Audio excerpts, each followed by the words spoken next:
ఉత్తరాంధ్రలో బస్సు యాత్రకు ప్రజలు బ్రహ్మరథం పడుతున్నారని ఎంపీ వైవి సుబ్బారెడ్డి తెలిపారు.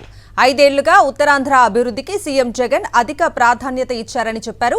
వైఎస్ జగన్ ను గెలిపించడానికి ఉత్తరాంధ్ర ప్రజలు సిద్ధం అంటున్నారన్నారు. విశాఖ స్టీల్ ప్లాంట్ ప్రైవేటీకరణకు వైఎస్ఆర్సీపీ వ్యతిరేకమని స్పష్టం చేశారు. స్టీల్ ప్లాంట్ పై చంద్రబాబు, పవన్ కళ్యాణ్ ఎందుకు నోరు విప్పటం లేదని ప్రశ్నించారు. ఉత్తరాంధ్ర ప్రజలు టీడీపీ, బీజేపీ, జనసేనకు బుద్ధి చెప్తారు అంటున్న ఎంపీ వైవి సుబ్బారెడ్డితో మా ప్రతినిధి Satish face to face.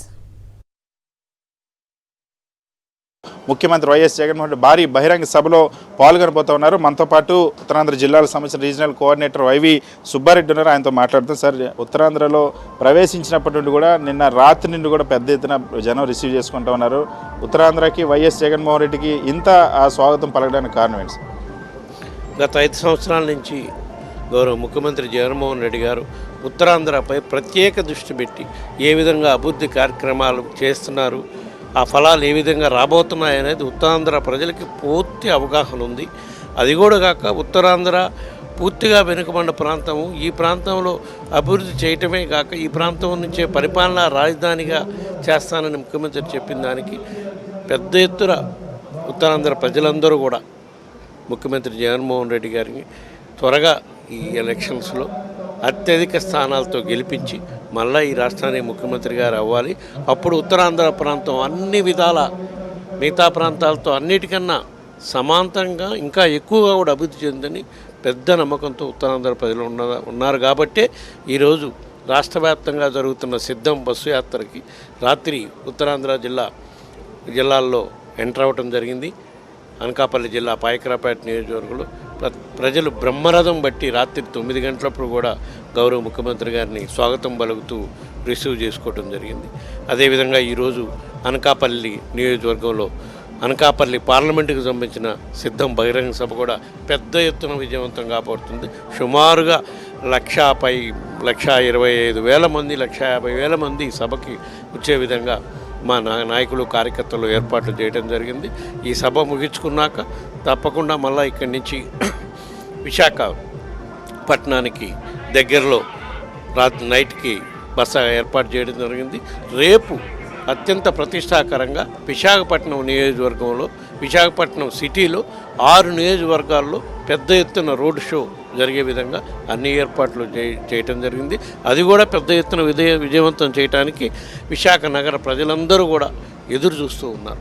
Sir, ఇవాళ ఉత్తరాంధ్ర ప్రాంతంలో ఇటీవల పర్యటించినటువంటి చంద్రబాబు నాయుడు ఉత్తరాంధ్రాన్ని దోచుకున్నాడు జగన్మోహన్ రెడ్డి. తన అనుచరుల చేత, తన మనుషుల చేత, కుటుంబ సభ్యుల చేత భూ ఆక్రమణలు చేశారు. మళ్ళీ జగన్మోహన్ రెడ్డి ముఖ్యమంత్రి అయితే ఉత్తరాంధ్రని మొత్తం కూడా సర్వనాశనం చేస్తారని చెప్పేసి ఆరోపిస్తున్నారు. లోగడ ఆయన అధికారంలో ఉన్నప్పుడు ఏ విధంగా ఆయన మంత్రివర్గ సభ్యులు, ఏ విధంగా ఆయన బంధువులు అంటే కాలేజీ ఇప్పుడు భరత్ విశాఖ ఎంపీ క్యాండిడేట్గా ఉన్నవాళ్ళు గవర్నమెంట్ భూములు ఆక్రమించి నిర్మాణాలు చేసుకున్నారు.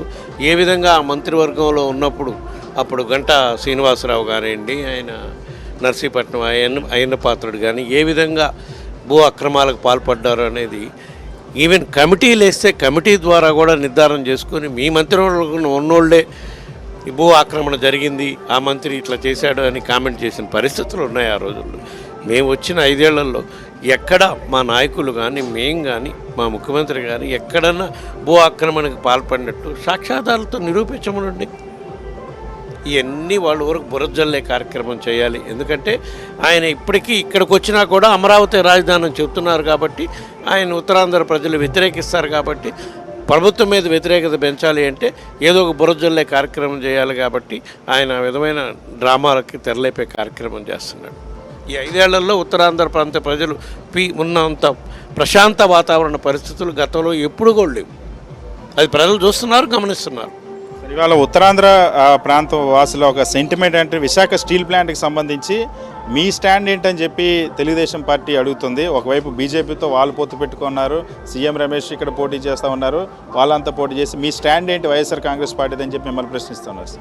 మేము ఈరోజు కాదు, గత 3 సంవత్సరాల నుంచి విశాఖ స్టీల్ ప్లాంట్ ప్రైవేటీకరణకి ఎప్పుడైతే ఆద్యం పోసి బీజేపీ ప్రభుత్వం కార్యక్రమాలు మొదలుపెట్టిందో ఆ రోజు నుంచి కూడా మా గౌరవ ముఖ్యమంత్రి గారి నాయకత్వంలో మేము పలు సందర్భాల్లో చెప్పడం జరిగింది. వాళ్ళు చేస్తున్న ఉద్యోగస్తులు చేస్తున్న సమ్మెకు కూడా మేము మద్దతు తెలపడం జరిగింది. సాక్షాత్తు ప్రధానమంత్రి విశాఖ పర్యటనకు వచ్చినప్పుడు 1 year బ్యాక్ మా ముఖ్యమంత్రి ప్రజలందరూ సాక్షిగా కూడా చెప్పడం జరిగింది బహిరంగ సభలో. విశాఖ స్టీల్ ప్లాంట్ కాపాడుకోవటంలో మాత్రం మేము ఎటువంటి కాంప్రమైజు కాము. స్టీల్ ప్లాంట్ అనేది ఆంధ్రప్రదేశ్ ప్రజల, తెలుగు రాష్ట్రాల ప్రజల హక్కు. అది విశాఖ ఉక్కు ఆంధ్రుల హక్కులాగా పోరాటం చేసి సాధించుకున్నారు. కానీ దాన్ని కాపాడుకోవటం కోసం ఏమైనా చేస్తామని చెప్పి ఆ రోజు చెప్పడం జరిగింది. ఇప్పటికీ దానికి కట్టుబడి ఉన్నాం. దీనికి సమాధానం చెప్పాల్సింది మనం కాదు.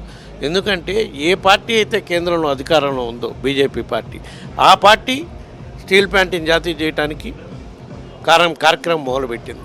అటువంటి పార్టీతో చంద్రబాబు నాయుడు ఇప్పుడు పోయి చేతులు కలుపుతున్నాడంటే, చంద్రబాబు నాయుడు, టీడీపీ, జనసేన ఇద్దరు కలుస్తున్నారంటే వాళ్ళకి స్టీల్ ప్లాంట్ పైన ఏ విధమైన స్టాండ్ ఉంది అంటే, స్టీల్ ప్లాంట్ ప్రైవేటీకరణకి వాళ్ళు సిద్ధమేనా అని చెప్పటమే కదా. దీన్ని ప్రజలకు సమాధానం చెప్పాల్సిన అవసరం ఉంది ఆ 3 పార్టీల వాళ్ళు కూడా అని చెప్పి సందర్భంగా మనం అడుగుతున్నాం. ఉత్తరాంధ్ర ప్రజల సెంటిమెంట్ అయినటువంటి విశాఖ స్టీల్ ప్లాంట్ని ప్రైవేటీకరిస్తున్నటువంటి బీజేపీతో అంటగాగినటువంటి టీడీపీ, జనసేనకు బుద్ధి చెప్పబోతా ఉన్నారు. వాటిపైన చంద్రబాబు స్టాండ్ చెప్పాలి వైజాగ్ స్టీల్ ప్లాంట్కి సంబంధించని వైవి సుబ్బారెడ్డి డిమాండ్ చేస్తున్నారు. మరి కాసేపట్లో ముఖ్యమంత్రి వైఎస్ జగన్మోహన్ రెడ్డి అనకాపల్లి సభకు చేరుకున్నారు. వీడియో సత్యతో సతీష్, సాక్షి టీవీ, అనకాపల్లి.